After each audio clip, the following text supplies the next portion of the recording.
ሰላም የሀገሬ ልጆች እንደምናችሁ። ይህ አብዱ ኤክስ ነው። በአዲስ ቪዲዮ ከቸቸች ብለናል። የባለፈው ቪዲዮ እንደጠቀማችሁ ተስፋ አደርጋለሁ። በባለፈው ቪዲዮ ላይ ቃል በገባውላችሁ መሰረት ያው ይሄኛው ሁለተኛው ፓርት ነው የሚሆነው። ሰው እዚህኛው ፓርት ላይ ኢንተርቪው ላይ ምን አይነት ጥያቄዎች ልትጠየቁ ትችላላችሁ የሚለውን ነው ማብራራላችሁ ማለት ነው። ካለፈው ቪዲዮ ይልቅ ይሄኛው ቪዲዮ በጣም ወሳኝ የሚሆነው ብዬ የማስበው ምክንያቱም እዚህ ቪዲዮ ላይ ምን አይነት ጥያቄዎች ሊያጋጥሟችሁ ይችላሉ፣ ምን አይነት ጥያቄዎች ነው የሚጠይቁት፣ እንዴት ነው የሚጠይቁት የሚሉትን ምናብራራ ይሆናል ማለት ነው። ለቻናሌ አዲስ ከሆናችሁ ሰብስክራይብ ማድረጋችሁ እንዳትረሱ። ቪዲዮን ደግሞ ላይክ በማድረግ ወደ ቪዲዮ እንግባ።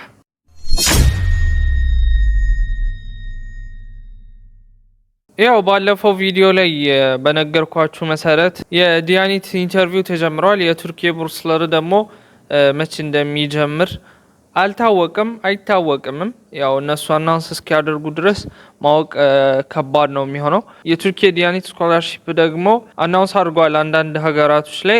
እኛ ሀገር ደግሞ አናውንስ እንዳልተደረገ ነው መረጃ የደረሰኝ እና በቅርቡ አናውንስ ይደረጋል። ሰው ከአሁኑ ተዘጋጁበት። የሁለቱንም ኢንተርቪው እንደገባ አንድ ግለሰብ ነው የማወራችሁ። ሁለቱም ኢንተርቪው ላይ ግብቻል የዲያኒቱንም የቱርክ ቡርስለርንም ኢንተርቪው ያየ ሰው ነው ፊት ለፊታችሁ የተቀመጠው። የዲያኒቱ ሃይስኩል ስለነበረ ለሃይስኩሎች ነው በጣም ይጠቅማል ብዬ የማስበው።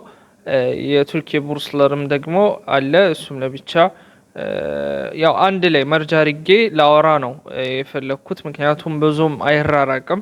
ግን በአብዛኛው ያው የዲያኒት ስኮላርሺፕ አሁን አናውንስ እየተደረገ ስለሆነ የዲያኒት ስኮላርሺፕ ላይ ነው ማመዝ ነው ማለት ነው። የዲያኒት የሃይስኩል እና የቲዮሎጂ ኢንተርቪው በጣም ተቀራራቢ ነው የሚሆነው፣ ብዙም አይለያይም። ተቀራራቢ ነው ስላችሁ ያው እንትኑ ማለት ነው አካሄዱ ተመሳሳይ ነው እንጂ አጠያየቃቸው ሁኔታው ምናምን አንድ ላይሆን ይችላል። ኢንተርቪው ላይ ባለፈው ቪዲዮ ላይ እንደነገርኳችሁ ማለት ነው በጊዜ ትሄዳላችሁ። ቦታው ላይ በጊዜ ከተገኛችሁ በኋላ ያው ውስጥ ትገባላችሁ፣ ትቀመጣላችሁ ምናምን። እንዳልኳችሁም ባለፈው ቪዲዮ ላይ እንደነገርኳችሁ በጊዜ መገኘት ይኖርባችኋል። ከዛ ከተቀመጣችሁ በኋላ እንዳልኳችሁ ተረጋግታችሁ ምናምን ያው የወረቀት ፈተና ይኖራል። ያን የወረቀት ፈተና ተረጋግታችሁ ለመስራት ሞክሩ።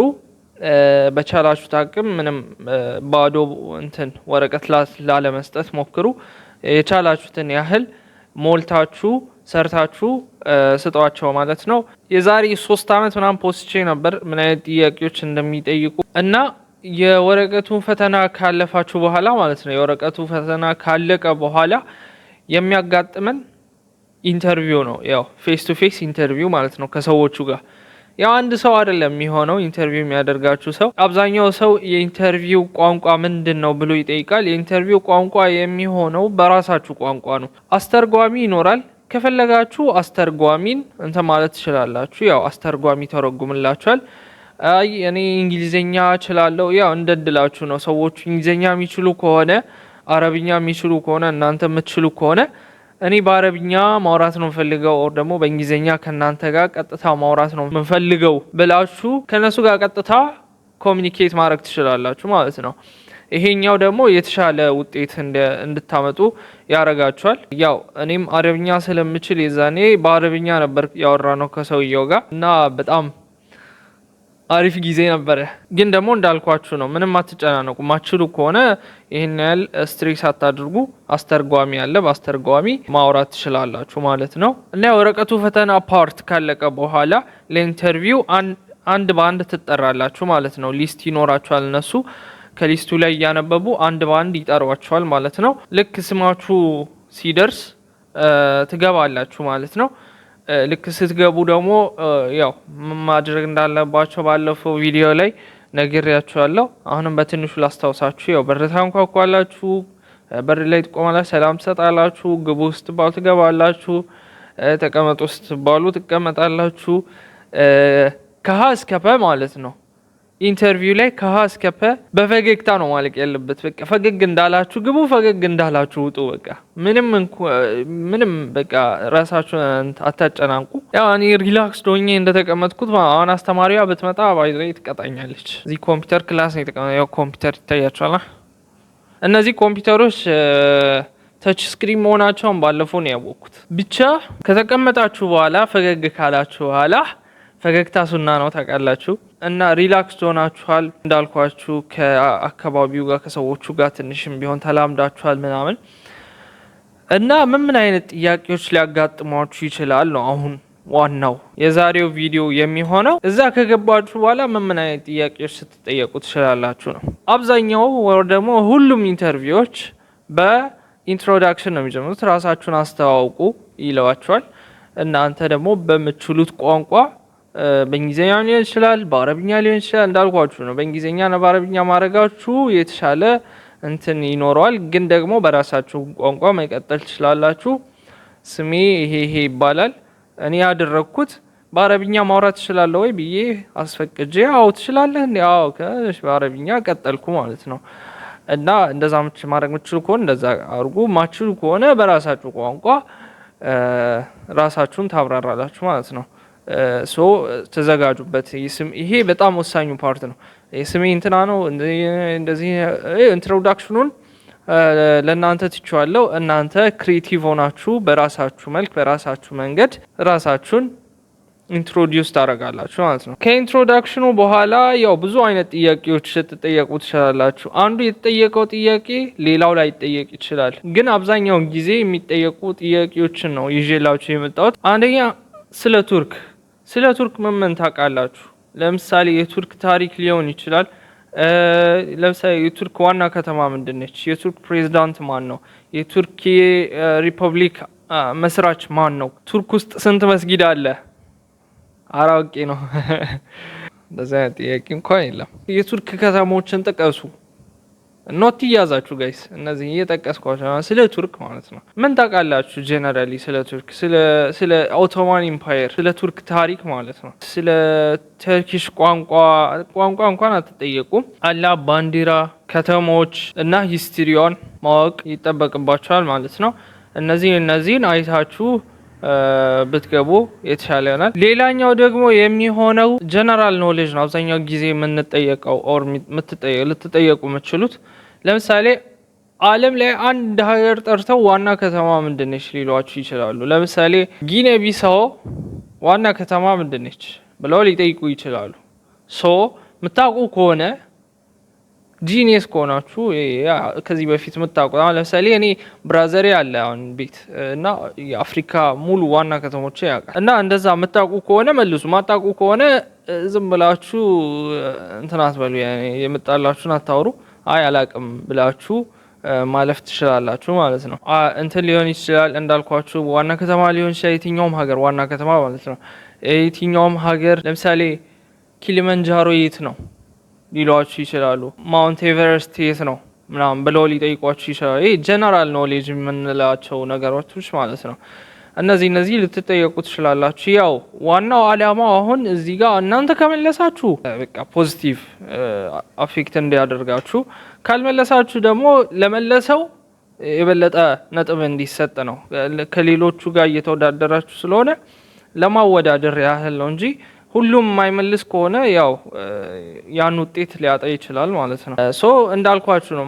ማትመልሱ ከሆነ መመለስ ማትችሉ ከሆነ ተረጋጉ ጋይስ። ምንም የሚፈጠር ነገር የለም። ሌላው ልትጠየቁ የምትችሉት ነገር ደግሞ ስለ ወደፊት ሀሳባችሁ ምንድነው መስራት የምትፈልጉት ምንድነው አላማችሁ የሚለውን ልትጠየቁ ትችላላችሁ። አሪፍ የሆነ አጥጋቢ የሆነ መልስ ማዘጋጀት ይኖርባችኋል ማለት ነው። ሌላው ወሳኙ ደግሞ ስለ ዲን ነው። የዲያኔት ስኮላርሺፕ የሞላችሁ ሰዎች ስለ ዲን ትጠየቃላችሁ። ለምሳሌ ስለ ነቢያችን ሲራ ሊሆን ይችላል። ፍቅህ እንኳን አይጠየቅ፣ ሲራ ነው የሚሆነው አብዛኛው ጊዜ። ሲራ ልትጠየቁ ትችላላችሁ። ስለ ሰሃቦች፣ ከዛ በኋላ ስለ ኢስላም ሀገራቶች ልትጠየቁ ትችላላችሁ። ከእስልምና ጋር የተያያዙ ብዙ ጥያቄዎች ልትጠየቁ ትችላላችሁ። ለምሳሌ እኔ ምን ተጠይቄ ነበር ስለ እስልምና እስቲ ቆይቷል፣ ያው የኔ ቆይቷል፣ የዛኔ ብዙ ሰው አፕላይ አድርግ ምናምን ግን ለምሳሌ እንትን ተጠይቄ ነበር የምታውቃቸውን 3 ዓሊሞችን ጥቀስ ብለው ጠይቆኝ ነበር። ለምሳሌ ቀላል ይመስላል። እኔ ተሳስቼ ነበር የዛኔ ዓሊም ስም አልጠራውም የዛኔ ሌላ ዝም ብዬ ወይኔ። ሌላኛው ደግሞ በእርግጠኝነት የምትጠየቁት ቁርአን ነው። ምን ያህል ቀርታችኋል፣ ምን ያህል ታውቃላችሁ፣ እስቲ ቅራለን ማለታቸው አይቀርም። ያው ቁርአን ከፍታችሁ ሐፊዝ ከሆናችሁ ደግሞ ሂፍዝ ከሂፍዛችሁ የሆነ ነገር እነሱ ይጀምራሉ እናንተ ትቀጥላላችሁ አይነት ነገር ልትጠየቁ ትችላላችሁ። ድምጻችሁ ይታያል፣ አቀራራችሁ ተጅዊድ ይታያል። በጣም ወሳኝ ነው። በቻላችሁት አቅም ድምጻችሁን አሳምራችሁ በትክክል ለመቅራት ሞክሩ። ሌላው ደግሞ ፖለቲካ ልትጠየቁ ትችላላችሁ። አይገርም? እኔ ፖለቲካ የሚጠይቁ በፍጹም እንደሚጠይቁ አላቅም ነበር፣ ግን ፖለቲካ ልትጠየቁ ትችላላችሁ። የሃይ ስኩል ተማሪዎች እና አላቅም ዩኒቨርሲቲ ተማሪዎች የዲያኔት አላቅም ልትጠየቁ ትችላላችሁ። ግን ስለ ኢራኑ ጦርነት ምን ትላላችሁ? እስቲ ምንድን ነው ሀሳባችሁ? ትከታተላላችሁ ወይ የሚለውን ለማወቅ ማለት ነው። ስለ ኢራኑ ጦርነት ምን ትላላችሁ? ስለ ኢትዮጵያ ይሄ ልትጠየቁ ትችላላችሁ ነው። እኔም ተጠይቄ ነበረ ፖለቲካ ማለት ነው። ስለ ኢትዮጵያ ይሄ ከሶማሌ ጋር ያላት ግንኙነት ምን ትላላችሁ? እስቲ ሀሳባችሁን ግለጹ አይነት ጥያቄ ልትጠየቁ ትችላላችሁ። ከተጠየቃችሁ እንዳትደናበሩ፣ የምታውቁትን ያህል ለማብራራት ሞክሩ እና በአጠቃላይ ያው የኢንተርቪው ጥያቄዎች ይህን ይመስላሉ። እንዳልኳችሁ ነው። መመለስ አለመመለሳችሁ አይደለም ዋናው ፓርት ማለት ነው። ዋናው ፓርት መመለስ አለመመለሳችሁ አይደለም። ዋናው ፓርት እዛ ጋር የምትሰጡት የምታሳዩት ኮንፊደንስ የምታሳዩት ራሳችሁ የምትገልጹበት የምትመልሱበት እንትን ነው የሚታየው። ገብታችኋል? ይሄ መመለስ አለመመለሳችሁ አይደለም። ይሄ ፈተና አይደለም። ያኔ ብዙ ራይት ስላገኛችሁ አይደለም የምታልፉት። ለማታውቁት ጥያቄ እንዴት ነው አክት የምታደርጉት? ለምታውቁት ጥያቄስ እንዴት ነው መልስ የምትሰጡት የሚለውን ነው የሚፈትኗችሁ። ቢ ኮንፊደንት እንደምለው ሁሌም እንደምለው በቃ እዛ ስትገቡ አሸንፊያለሁ በሚል መንፈስ ነው መግባት ያለባችሁ እና ሁሌም ፈገግ በሉ እና እኔንም ፎሎ አድርጉኝ እና ለዛሬ ይዤላችሁ የመጣሁት ቪዲዮ ይህን ይመስል ነበረ። በቀጣዩ ቪዲዮ ስለ ኤክስፒሪየንስ ነው መነግራችሁ። ምን አይነት ጥያቄ ተጠይቄ ነበር፣ ሙሉ ሁኔታው ምን ይመስል ነበረ የሚለውን ሙሉ ኤክስፒሪየንስን ሼር ማደርግላችሁ ይሆናል። ለዛሬ ይዤላችሁ የመጣሁት ቪዲዮ ይህን ይመስል ነበረ። እንደሚጠቅማችሁ ተስፋ አደርጋለሁ። ኢንተርቪው ላይ ገብታችሁ ጥሩ ውጤት አምጥታችሁ እዚህ መታችሁ ደግሞ የምንገናኝ አላህ ያድርገን እና ለኢንተርቪው የምትገቡ ተማሪዎች በሙሉ መልካሙን እድል ሁሉ እመኝላችኋለሁ። በቀጣዩ ቪዲዮ እስክንገናኝ ድረስ ገርሽርስ